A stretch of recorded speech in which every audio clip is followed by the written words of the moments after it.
I'm going to begin tonight by doing a reading from the language of letting go, and I picked a reading for October 16th. Being honest with ourselves. Our relationship with ourselves is the most important relationship we need to maintain.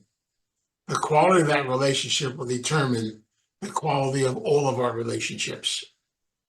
When we can tell ourselves how we feel and accept our feelings, then we're able to share them with others. We can accept what we want and need, we're ready to have our wants and needs met.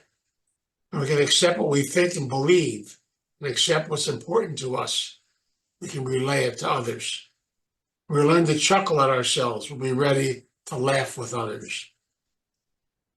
We can be grateful for who we are. We will have achieved self-love. We have achieved self-love and accepting our wants and needs. We're ready to give and to receive love. When we learn to stand on our own 2 feet, we're ready to stand next to someone. Today, I will focus on having a good relationship with myself. And that's really important. You come right down to it. So I just want to kind of kick things off with that because it kind of brings out something which is really important. I basically am trying to spend the next 4 weeks concentrating on the recovery process from codependency. We spent the first 5 weeks talking about what codependency is. The recovery process is a very special process because literally what it does, it actually helps us to begin to get in touch with who we really are as a person. It's interesting, I'll kind of share this with you. Back in 1979, I was given a gift, and the gift was called a book that was written by Janet Warwick called Adult Children of Alcoholics.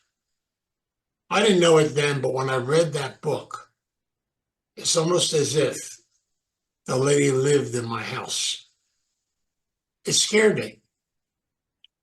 In that book, you had the famous 14 traits and characteristics of an adult child of an alcoholic. Wow, everything was right on the nose.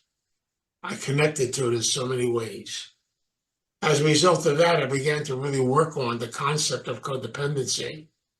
And then later on, as part of my own recovery, I got involved in this process I'm going to share with you starting tonight and share with you over the next 3 weeks. Now, I got to say something. It's a process. It's not magic. One of my favorite statements in most of our recovery programs, there is no magic. Recovery is hard work. I consider this an investment in yourself. I was thinking the other day, I spent a lot of money on therapy over the years. If I probably had all that money back, I'd be in good shape today. But I learned something. That money wasn't wasted. That money was a gift. Because it gave me the gift of me. It was an investment in myself, as the reading said tonight. Because the more we invest in ourselves, the more we begin to grow. So we have to learn something which is really important. And that is that we have to be able to go through a process to get in touch with the little child that's inside of us. Go through a healing process to meet that wounded child and begin to help take care of those wounds. So tonight I want to kind of share with you what I call the 6 stages of recovery. And I put them in this kind of an order because in order to be able to do this, we have to be able to go through these stages and learn from them. The first stage of recovery is education. Now, I share that for a purpose. Most codependents, myself included, I describe us as Kelvinator freezers. Pretty and beautiful on the outside, frozen solid on the inside. And many of us, so many years, I talk about the iceberg theory, we've carried that iceberg inside of us for a long period of time. And that's what fear and control do to us. As a result, then, I have to make sure I'm always in control. I'm always think I'm in control. And I have the fear constantly of being exposed, the fear of being found out, the fear of making a mistake, And fear and control are two of the most powerful concepts of codependency. You know, I define codependency, any person, place, or thing that I built a dependency on that creates unmanageability or craziness in my life. And that could be a lot of different things. The bottom line is I have to learn the difference between codependency and interdependency. I'll give you an example of this.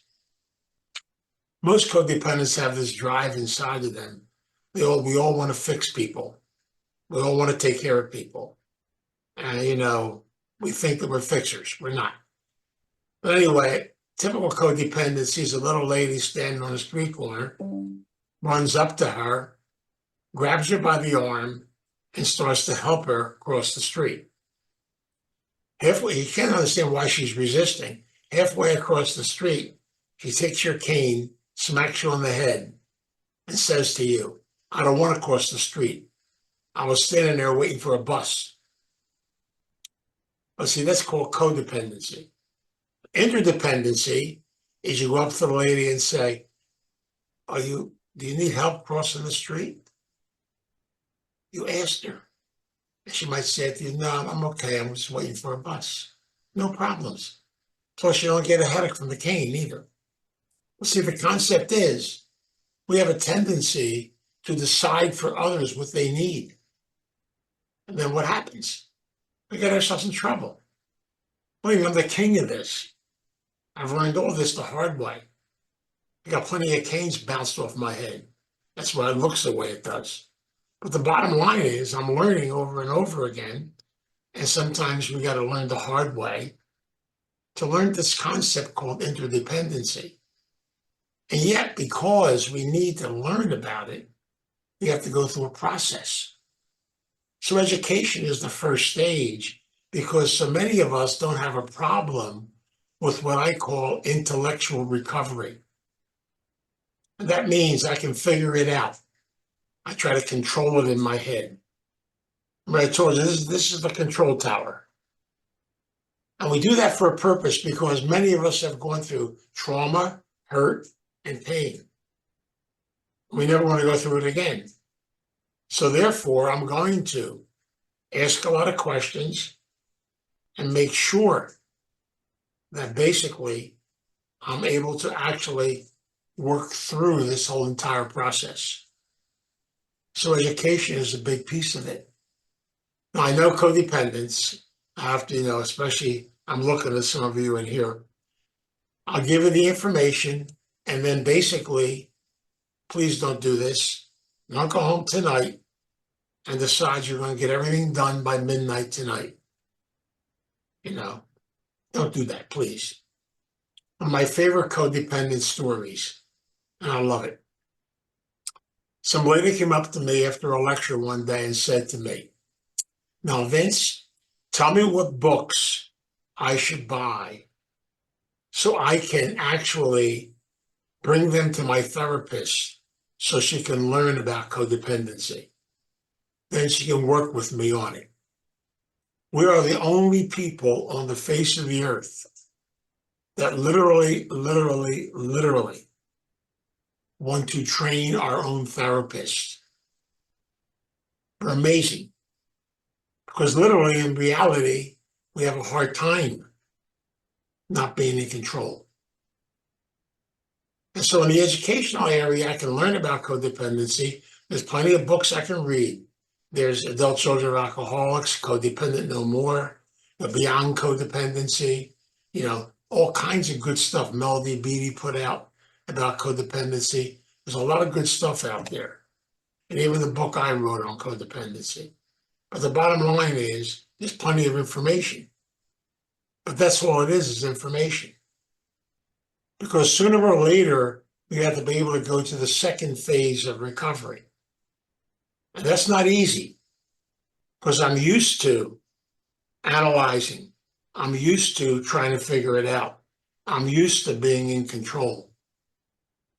The second phase of recovery is developing for myself and for others a strong, healthy, support system. You heard the phrase, it takes a community to raise a child. Well, doing your child work, it takes a community to do it. So we need to be able to interact with others and learn from others. Because one of our tendencies as codependents is to isolate. When you isolate, you want to keep things right within your own realm. There's the control again. There's the fear again. I can relate to this in my own life because I know, and I look back on it today, I realize the first 40 to 44 years of my life, I lived inside that iceberg. For those years, so many times, everything was external, not internal. And that's what we do a lot of times as codependents. You see, on the outside, we're able to perform. We're able to get things done. That's why codependents make great therapists, nurses. They basically are working, they'll do everything. They're constantly giving. As a result, then basically, they've lost one thing though. They lose themselves in the process. See, the bottom line is we can be very good at what we do. I've seen codependents run companies, multi-million-dollar companies, and they can't even know what it is to wash their own clothes or take care of themselves or anything to that effect. The outside always works, but the inside, who are you? What am I all about? But I need to be around people to understand that, to get to know things about myself. How do I learn about me? Bill W., the founder of AA, had a lot of wisdom. When he started the 12-step movement, he started it by using the principles from the Oxford movement, where everybody is equal, they're together, and there's nobody in charge. And they just share and connect with each other. What he's teaching us is something I say all the time. The greatest library on the face of the earth is the human library. Every one of us has a story, and every one of us is equal. Your story is the greatest story on the face of the earth because it's yours, and so is mine.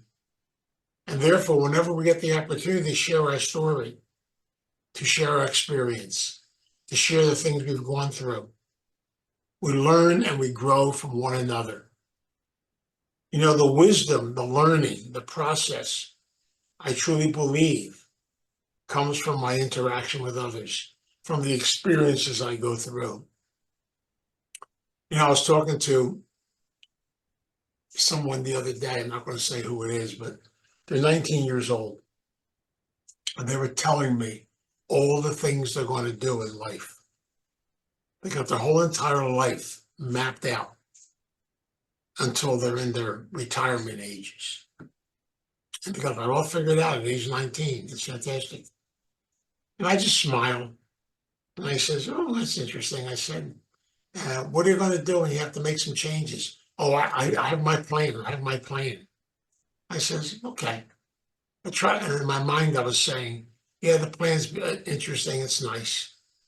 But guess what? Change will take place. There'll be all kinds of pitfalls. You'll have to be able to adjust that plan at least 240 times before you reach that retirement age, if you even reach it. But that's life. See, we really think that we can control life. We can't. We have to live it. We can't control it. And that's why we have to learn our need to be connected with others. What I have found in doing this process I'll be talking about over the weeks to come works very well. If you can get 2 or 3 people together and work it together as a group and be connected with it. Sharing with each other is so powerful and so beautiful. The thing I learned so much from all of this was, yes, I can get the information, I can do things, but when I share, when I connect, when I meet others, I realize the fact I am not alone. I am part of all these other people around me. All this growth is taking place. I'm doing a lot of learning, I'm growing. And I'm so grateful today for all the people that have been part of my journey and part of my life. Even the ones that don't even know they were part of my journey and part of my life. Simple little things, nothing complicated. You never know when you're touching another person. It might be just something you share about yourself. It could be something real simple. You never know.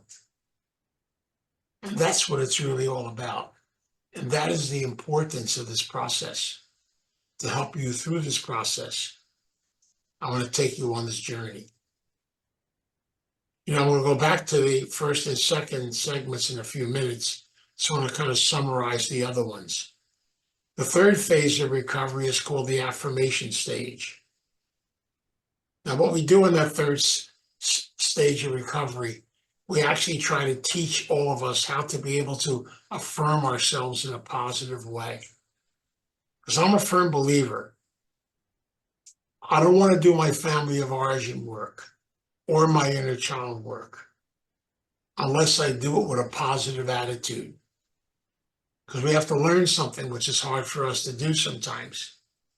This is not about blaming. It's not about finding out what's wrong with me. I'm going to tell you a big secret. There's nothing wrong with anybody in this room. Guess what? We all made mistakes. We all go through changes. It's all part of the growing process, the learning process. Sometimes you got to fall down to be able to learn how to get up. What can I tell you? So there has to be failure as well as winning.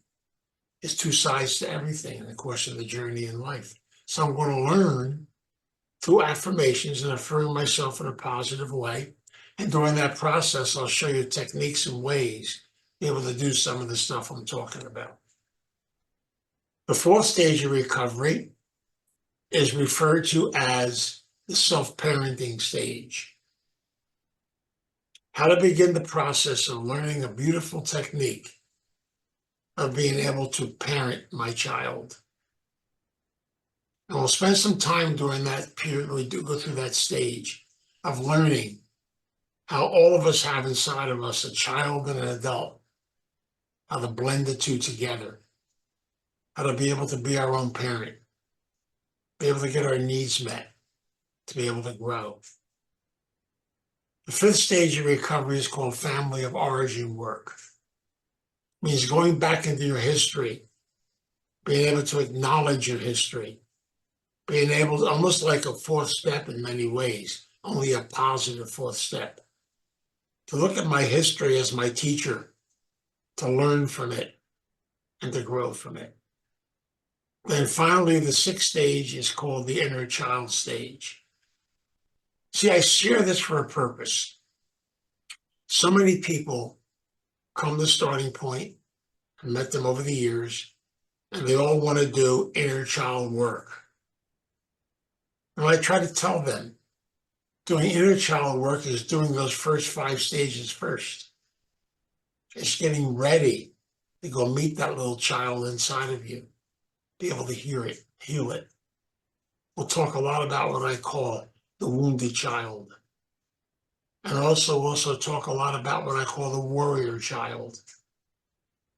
The ways in which that little child can become a warrior, a lover, and have wounds at the same time. It's all part of the healing process we go through in life.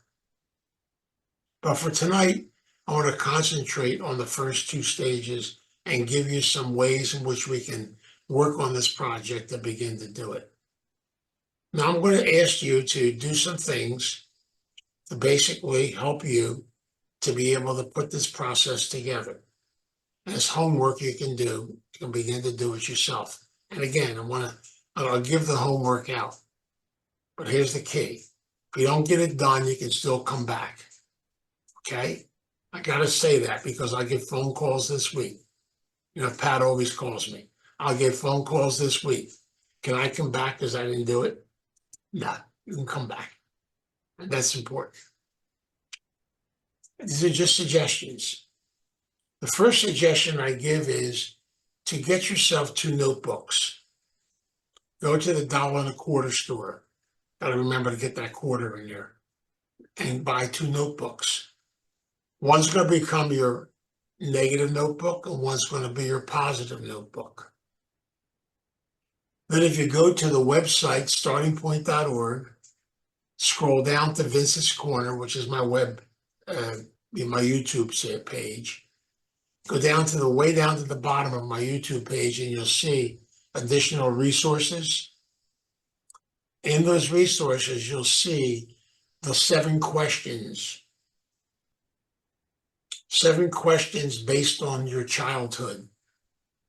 And that's questions between that childhood means between ages 0 and 10 or 0 and 12. There's 7 basic questions. Also inside that alternative resources, there's called the traits of codependency, which are the list of the traits and characteristics of codependency. Again, this is just for you to begin to do some research, to begin to look at these questions, and to begin to learn from them. I also recommend that you take some time, if you can, to find a photograph of yourself as a little girl, a little boy, something that'll take you back to your childhood. If you have any stuff that goes along with that, some have blankies, some may have a stuffed animal, something that means something to them. You have to begin to look at the concept of that little child and begin to get in touch with it. So these are just little things you can do to get started. And one of the reasons why we have a negative and a positive notebook is as you begin to answer these questions and look at them and do your history, different feelings are going to come up inside of you. Try to learn how to separate your feelings from negative to positive. That's what the purpose of the 2 books. We'll get more into that as we get into the other parts. But for tonight, I want to really do some emphasis on the first 2 stages of recovery. I really emphasize the concept of education because I really believe we have to learn, find out what this really is all about, to be able to interact, to connect with it. It's a real important part of the process. And that's one of the reasons why we emphasize the educational piece, to be able to help you to begin to look at that in a positive way. Now, education can have 2 sides to it. Many of us can actually migrate towards that educational piece, and we can use it positively, we can use it negatively. But the educational piece is simply for me to take time to look at my history, to embrace my history, to learn from my history. I am such a big believer today that for healing to take place, we need to be able to learn a lot about this concept of codependency. Because I truly, truly believe that codependency is the core root. It is the foundation of all addiction. Addiction is just a cover for the hurt inside of us. I mentioned this earlier. I just want to share it on a personal level. I never realized until I was, as a priest in 1973, and I can go back even further than that. You know how it is sometimes how you have to learn everything the hard way, the connection to it. Well, literally back in 1973, I had a nervous breakdown. I was in the hospital. And a doctor said to me, told you this before, he told me as a priest I was spiritually dead. I had no idea who I was. The ironical part about it is, even though he planted that seed in me, Al-Anon also planted that seed in me, because I was stubborn.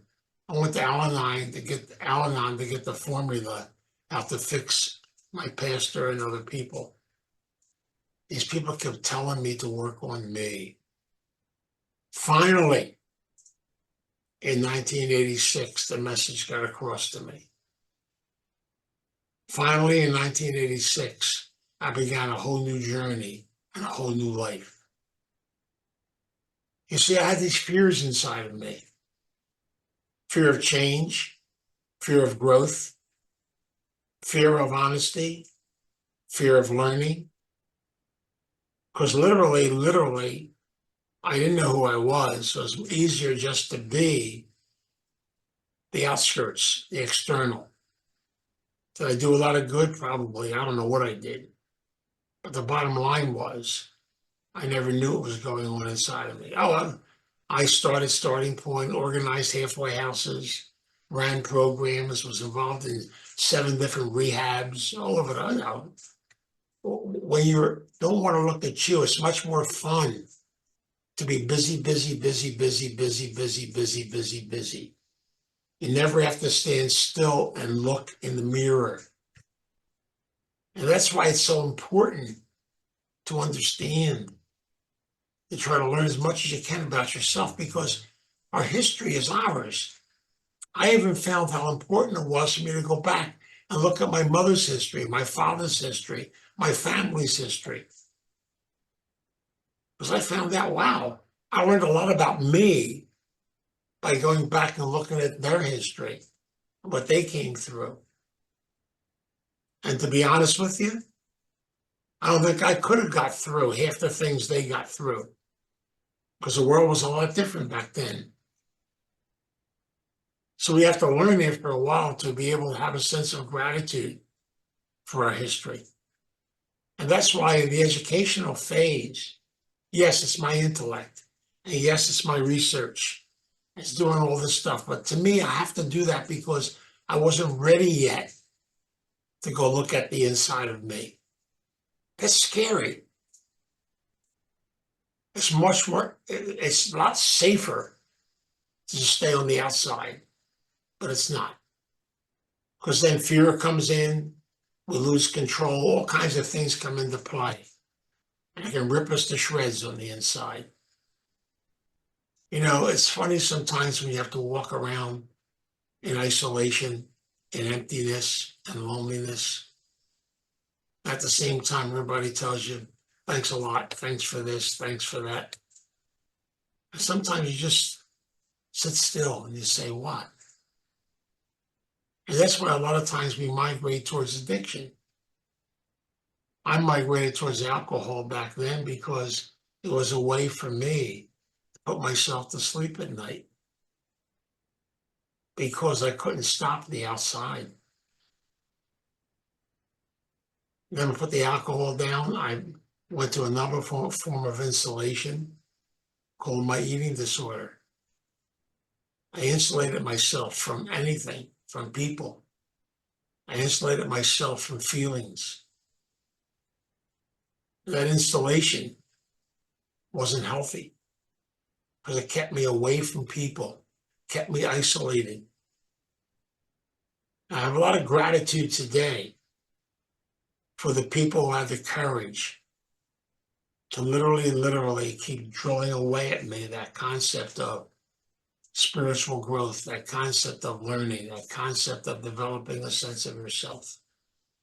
I thank God for the 12 steps, for the great sponsors I had in recovery, for the therapist that worked me through all this stuff. There's so much to be grateful for.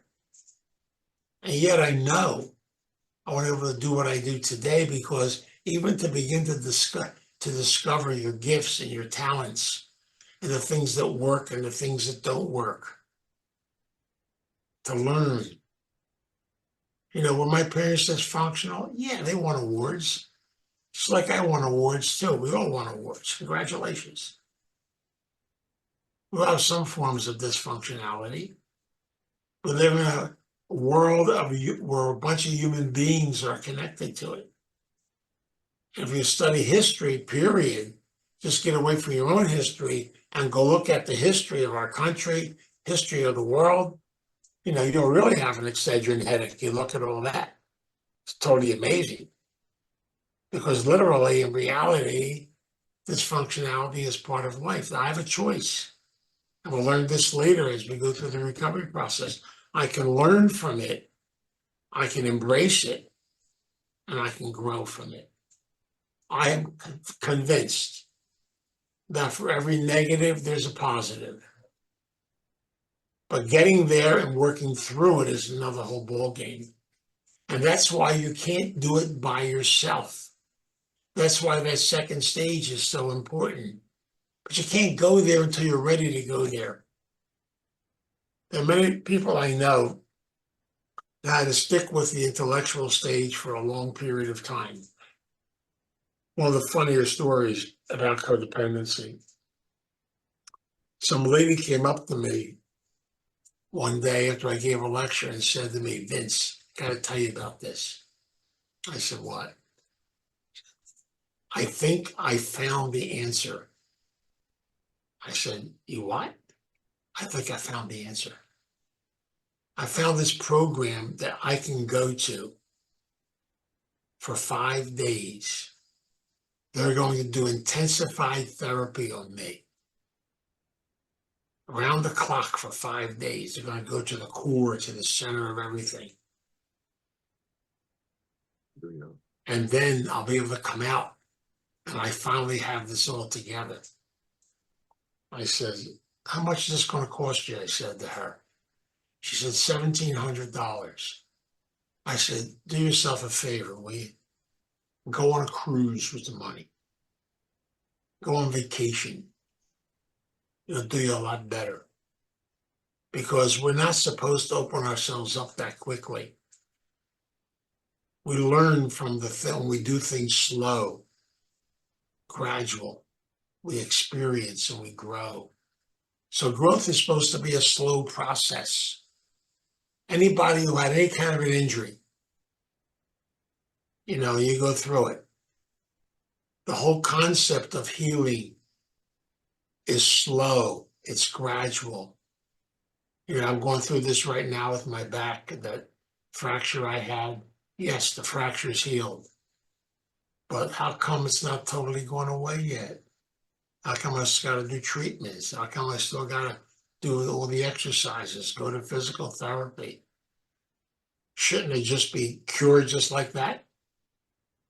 Nothing works that way. It's called life. It's the journey of life. And that's why we need a sense of family and also a sense of learning how to have people I can laugh with, I can celebrate with. And every person that wants to do inner child work has to learn to have playmates, people they can laugh, they can have fun with, things they can do crazy. It's okay. It's all part of it. Because you know what's going to drive you crazy? Thinking too much, analyzing too much, trying to figure things out. My favorite comic strip, it goes back a lot of years, was that character called Iggy. Remember Iggy? Iggy was always searching for the secret of life. And Iggy finally had to do something that we all have to do. He had to look in the mirror and say, "I have found the enemy. The enemy is me."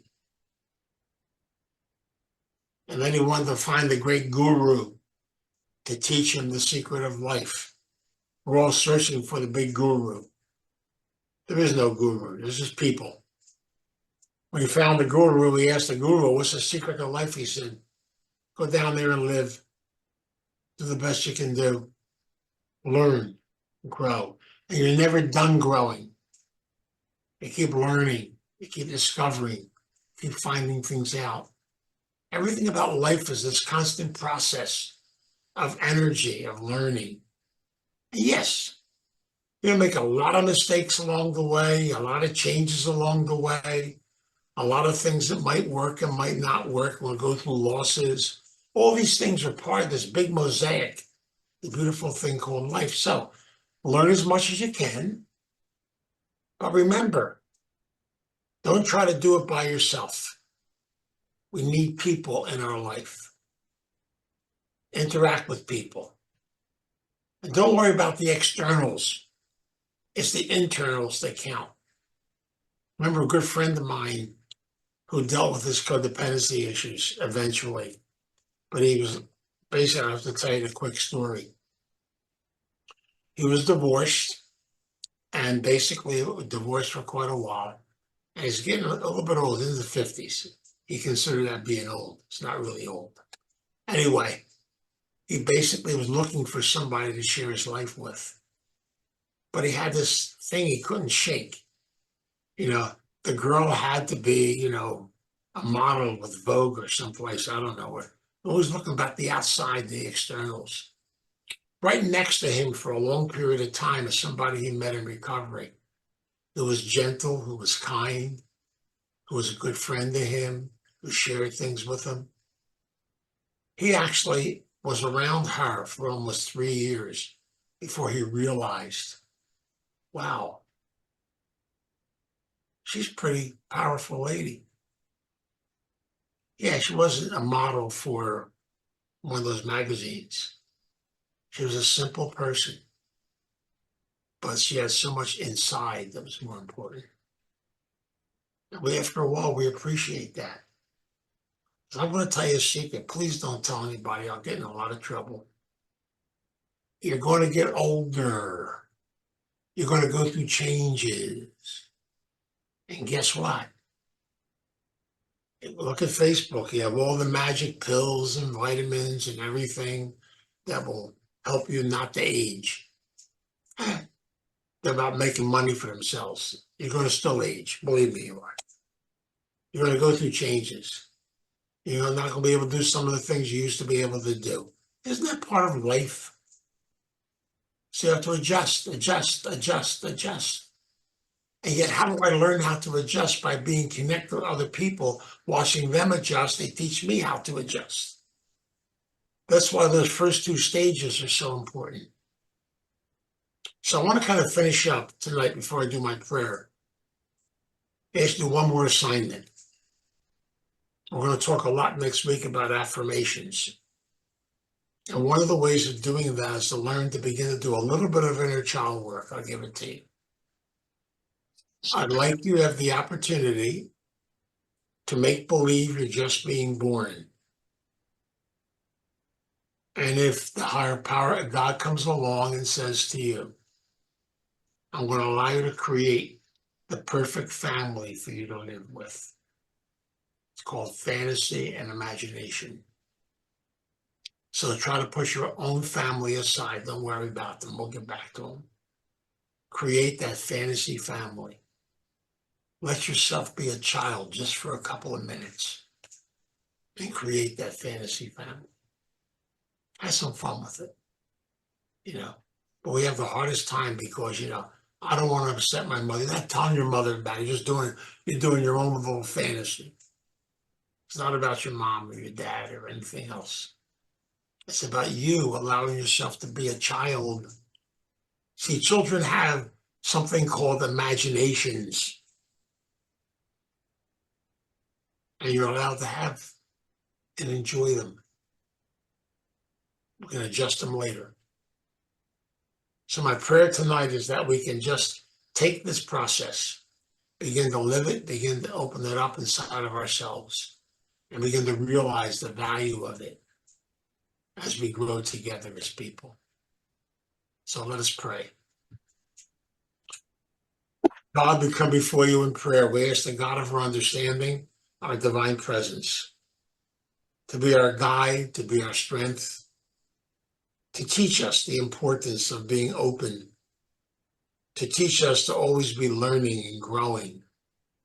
But above all, teach us the value of every person that's in our life. Teach us to learn from one another. Teach us to be open to each other. Teach us to realize that all of us, no matter who we are interconnected with one another. And that's all part of our journey, is part of who we are. So we have to give ourselves permission to be open to that. So God, please, be our guide, be our strength, be with us as we walk the journey of life. But above all, teach us the importance of not walking alone.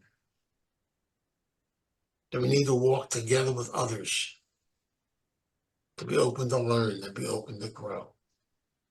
Every day you send teachers into our life. Sometimes we recognize them and sometimes we don't. And sometimes they're right there. And maybe we're not ready to see them yet. But they're very patient.